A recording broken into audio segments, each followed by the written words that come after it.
Now we're going to show you another short film, this time filmed by our very own Ben Waddams here, who is, as well as being a great wildlife artist, is also a local filmmaker, and he's been very busy out and about exploring the meres and mosses of North Shropshire, and this film in particular just highlights the special nature of the sundew and the other plants that can be found in the meres and mosses landscape. So hopefully we'll be able to see an example of your handiwork in action.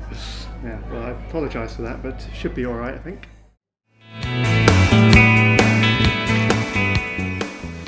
Have a look down here. This little plant, this little bit of red down here, might not seem like very much, but actually it's a carnivorous plant, believe it or not. And carnivorous plants aren't particularly common in the UK. We've got a few species. This is the round-leaved sundew. Sundew by name, not really by nature though. It's actually an imposter, a fake. And what it does is it lures in insects, other small invertebrates, to have a nice drink of dew, sundew, a nice drink of dew on those little red tendrils down there. Or perhaps it looks like some nectar and some insects will come in for that. And what happens then is they get stuck.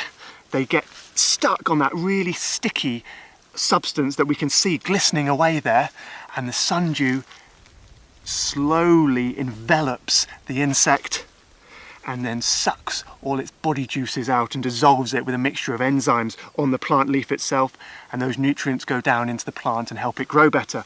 Now, why are sundews in this bog? Because they are bog specialists, they're moss specialists. Well, they come out of the sphagnum moss, and they haven't got particularly long roots and they can't get very good nutrients just from the bog itself. It's quite a nutrient poor area. So what they'll do is they'll take those insects, they'll lure those insects in, take them, kill them. It takes about 15 minutes to kill them, but they can take several days to actually digest them, and they will get the nutrients that they need from the insects. Now, they're not quite a predator, but they are certainly a carnivore of the plant world, a carnivorous plant. They're a fantastic species, and this whole area is famous for them. Oh, look at this. I've always read about these guys doing this, but I never ever thought I'd actually see it happen. This is actually what we call an assassin bug, a type of assassin bug.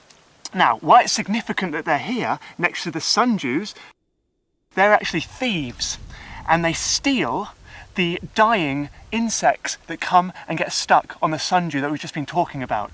So they're an actual thief, and they live with the sundew. It's not a symbiotic relationship. The sundew doesn't benefit from it at all. These bugs, and they are bugs for once, they'll come along, grab whatever's struggling in the sundew's clutches before it gets engulfed by the leaves itself, and then make away with it.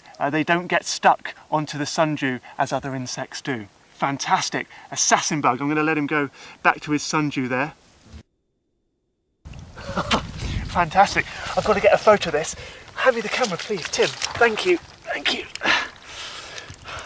This, and I know this for a fact, is actually a new species to this county, the county of Shropshire. Never been discovered here before. Have a go at that.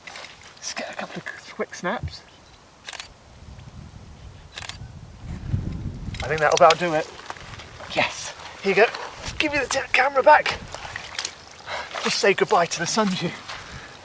But have a look at this. It's not a place you want to stay particularly long on the ground for, because it's absolutely soaking.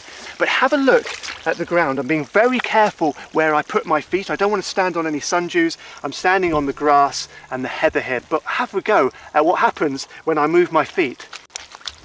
Look at that. It's like a quivering bog. The whole ground is moving.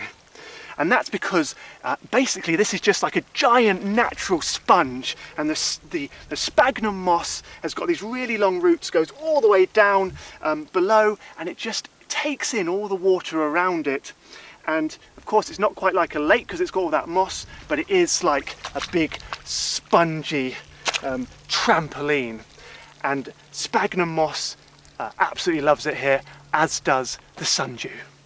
Now I've got to try and get out of here before sinking in any further.